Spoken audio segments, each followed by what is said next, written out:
The Ceiling. Yes, please. I mean, this is a very different film, but again, it has your. I don't know if you can call it. You say you have a trademark after so few films, but it's certainly what I mentioned before about that defiant spirit that you have and that you're willing to push certain buttons. This was very interesting. Um, Again, just tell us how this came about. I believe this was also an actress writer and a project you took on.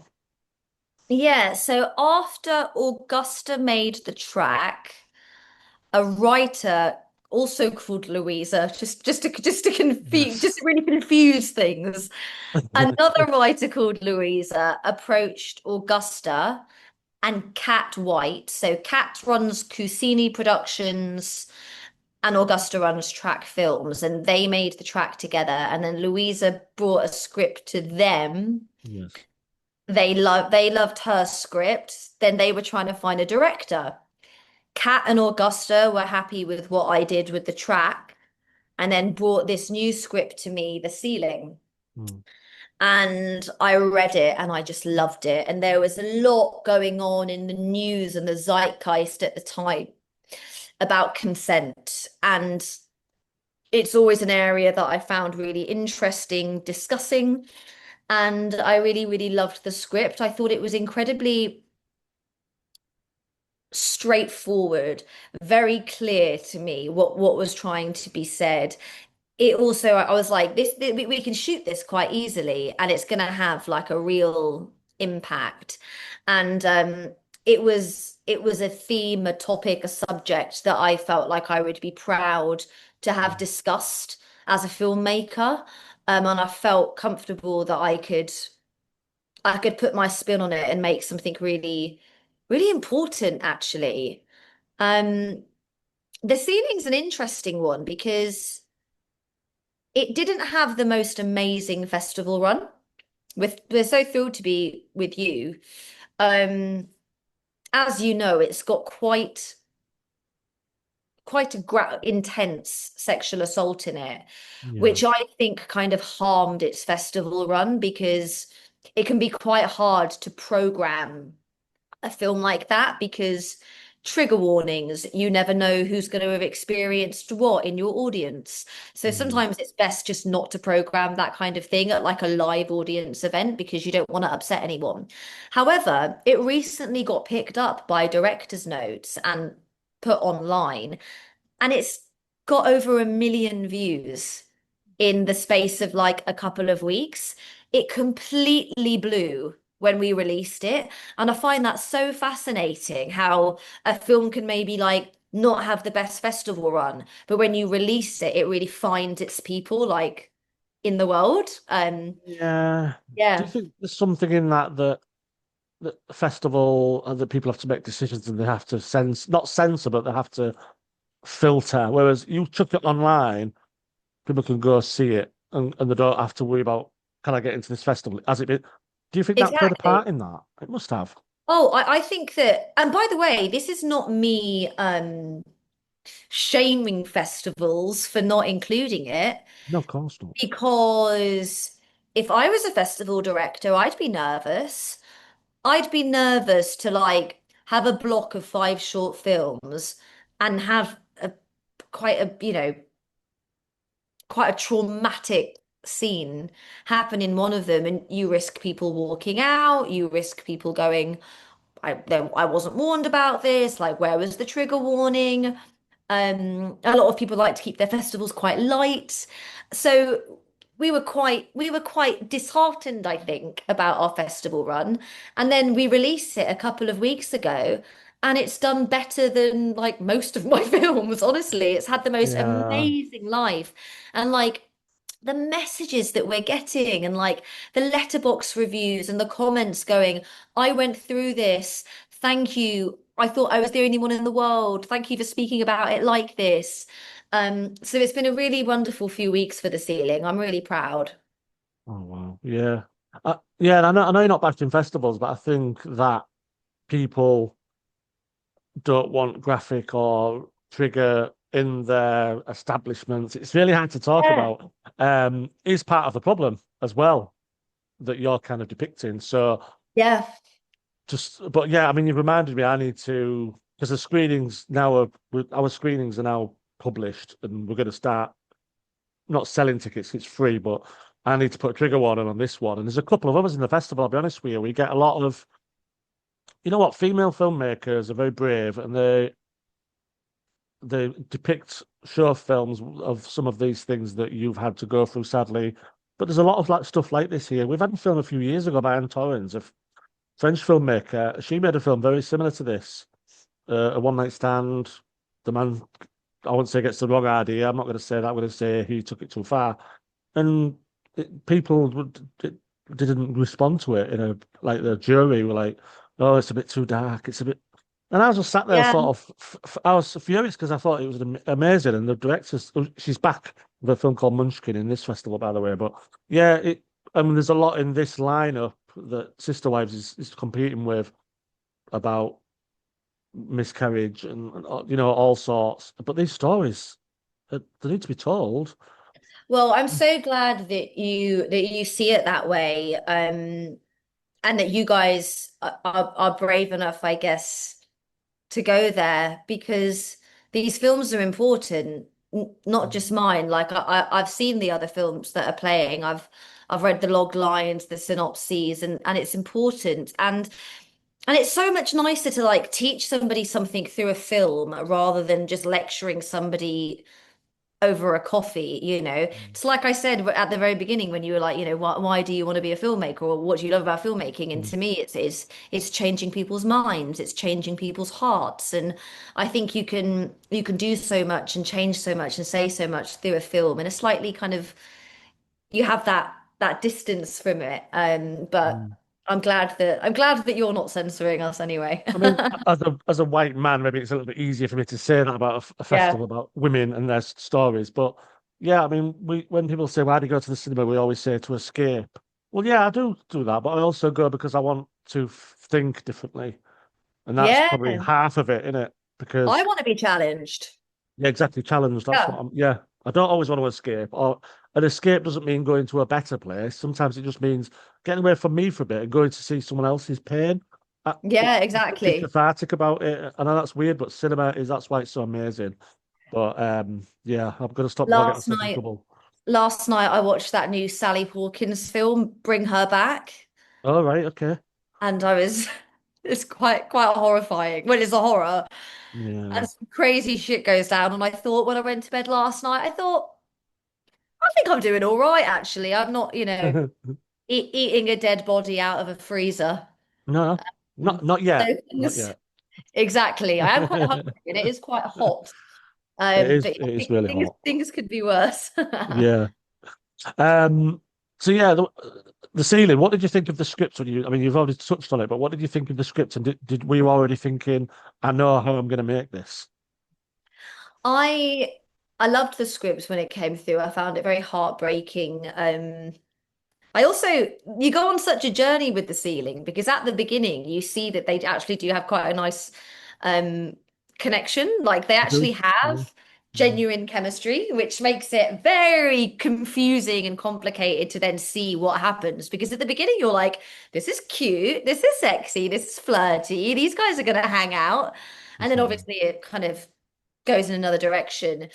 But when I got the script, and obviously the most of the film is just set in a bed, I initially thought, oh, is there a way that we could do this in one take? To kind of Mm. add to the kind of live feeling. But then I realized I think the film would suffer if we did that and we'd miss some cute little nuanced nuggets. But I did Ambitious though. decide, That's ambitious. yeah, I thought it might be a bit boring, just one shot of people in bed for 10, 15 minutes. But I did know that I wanted to kind of stick to that framework as much as possible in the sense that I wanted to do like quite long, unbroken takes. So obviously in the edit we chop between them, but a lot of the time the camera was running for like nearly 5, 10 minutes. We were letting it play out kind of um naturally and then obviously choosing the best bits in the edit. But they are two actors, Louisa and Jake. I mean, it was almost like they were doing a play. they both come from theatre backgrounds, so they were really down to kind of work like that. Um, but yeah, lots of unbroken takes, and we had quite a bit of rehearsal for that. We had an intimacy coordinator, we had a mental health coordinator as well. So everybody felt really taken care of, and particularly around the intimacy scenes, they were very, very carefully choreographed and boundaried. But yeah, that's kind of some initial thoughts of how I approached it. Yeah, I was going to ask you about the intimacy because there's obviously some difficult scenes, and I suppose there's two ways to look at this. There's the physical act that you show, but also it's the having her react to what is coming and what has been. That must have been difficult to do as well. Yeah, it was really tricky. Luckily, our actors, Louisa and Jake, were good friends and they had been friends for years. So when I was approached with the project, Louisa, the writer, had said she wanted to play Harriet, and she said that she'd asked her friend Jake to play the other character as well, Mm. our fella. And so they had a level of safety with each other that's hard to build in the amount of time you usually have to make a short film. So luckily they had that connection. Um, One thing that I found really interesting once we finished the ceiling, it was actually a decision made by the editor, Chloe Kilby, brilliant editor. I actually wasn't expecting to see this when she brought the edit to me, but when Harriet decides to tell him that she didn't want to have sex, that she feels like she didn't consent to that, and he's basically convincing her that she did consent to that. And for about 2 minutes, we never break away from Harriet's face. So obviously, when we were shooting it, I got both of their lines. But Chloe, the editor, brought it back to me, and she had just stayed on Harriet for the whole 2 minutes of him convincing her that she had lost her mind. And Mm. you just see all these thoughts going through her face of like her second guessing herself and what had just happened until she eventually agrees with him. And I think they go out for breakfast. Yeah, they It's do. Yeah, I thought that was such an interesting choice from the editor. I actually think it makes the film that she did that. Yeah. yeah. I mean that ending. It's not really a spoiler, but yeah, she kind of does she cave? Am I being harsh to say that? Does she just accept? Is it the most realistic of endings? Is that why we're here? I think that I think she genuinely likes him. And Mm. also, it's nice to feel liked as well. It's nice to feel desired and wanted. And like sometimes if you have a one night stand, you never hear from them again.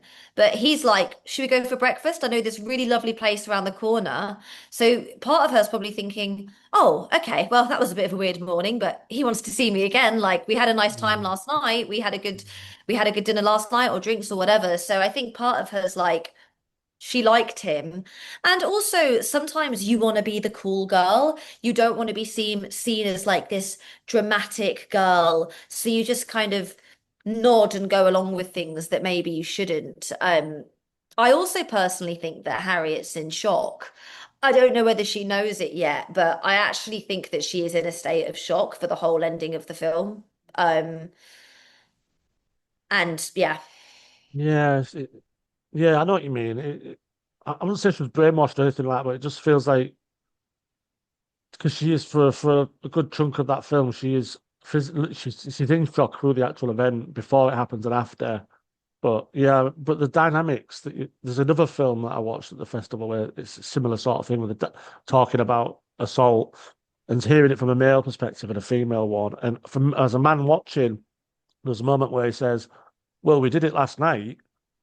And as a man, I'm not saying that's acceptable at all, but I understood that that manipulation that he was doing.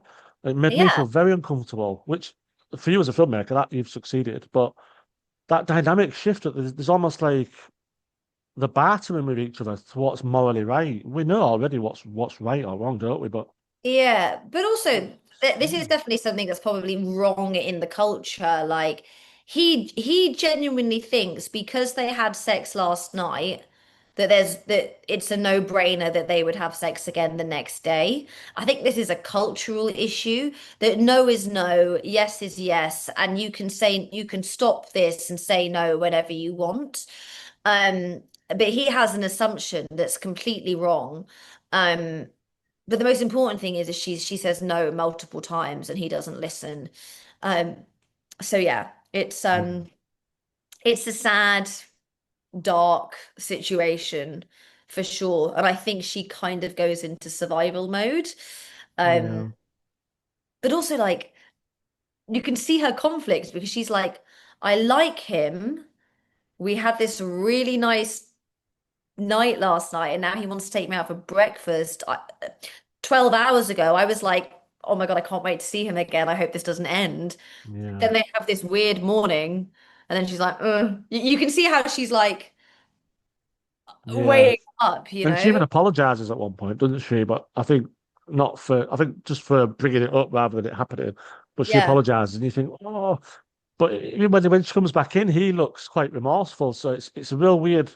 He's already done the deed. He's already done wrong there, but he almost does look like. But I don't know. It made me feel very uncomfortable. But Yeah, me too.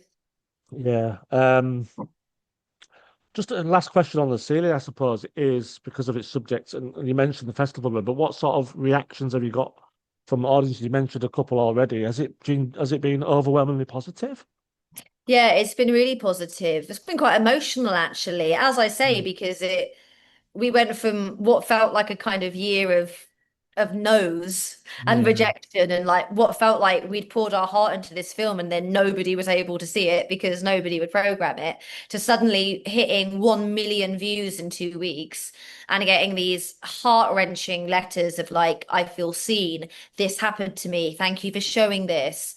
Um, it's been wonderful. We've had, from what I've seen, there's been no negative reactions so that's far. good. So we are really, really thrilled with the response that it's had, and it feels like it's having the effect that we had always hoped that it would.